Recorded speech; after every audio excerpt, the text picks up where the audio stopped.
कुछ घंटों के बाद नौसेना को एक बेहद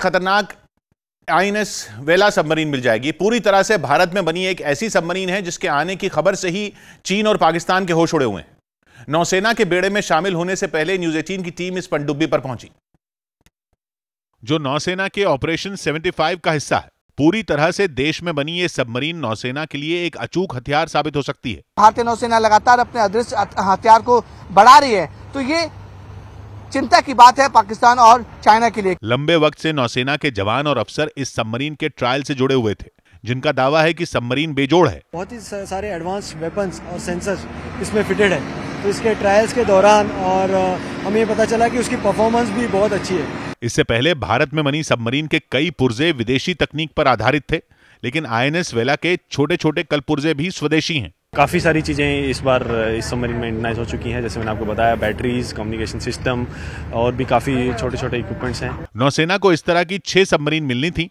जिनमें आईएनएस वेला के बाद 2 सबमरीन और दी जानी है, जिसके बाद ऑपरेशन 75 पूरा हो जाएगा।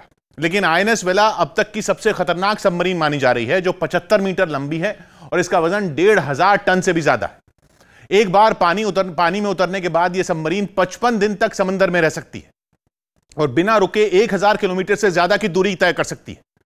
पानी के नीचे रहते हुए इसकी रफ्तार 37 किलोमीटर प्रति घंटा से ज्यादा रह सकती है। दुश्मन के लिए यह सबमरीन सबसे खतरनाक इसलिए है क्योंकि यह दुश्मन के जहाज या सबमरीन को टॉर्पीडो ही नहीं बल्कि मिसाइल से भी निशाना बना सकती है। मिसाइल भी ऐसी जो केवल पानी के अंदर ही नहीं बल्कि हवा में उड़ रहे दुश्मन के किसी जेट को भी ढेर कर सकती है। सबसे आधुनिक है आईएनएस वेला पर लगा सोनार सिस्टम, जो दुश्मन की किसी भी हलचल की जानकारी काफी पहले नौसेना को दे देगा। इतना ही नहीं, समंदर के अंदर लैंडमाइन का जाल बिछाने में भी आईएनएस वेला को बेजोड़ बताया जा रहा है। सौभाग्य की एक बात है कि चीन अपनी नौसेना की ताकत तो लगातार बढ़ा ही रहा है, वो पाकिस्तान को भी युद्धपोत और पनडुब्बियां दे रहा है। और हिंद महासागर में इस दो तरफा चुनौती से निपटने के लिए भारतीय नौसेना कम से कम 170 युद्धपोत और पनडुब्बियों को तैनात करने के मिशन में जुटी है, जिसकी दिशा में आईएनएस वेला पनडुब्बी एक बड़ा कदम है, क्योंकि यह पनडुब्बी दुश्मन को चकमा देने वाली स्टेल्थ तकनीक से बनी है। और ऐसी ही 2 और पनडुब्बियां अगले 2 से 3 साल में नौसेना में शामिल हो जाएंगी।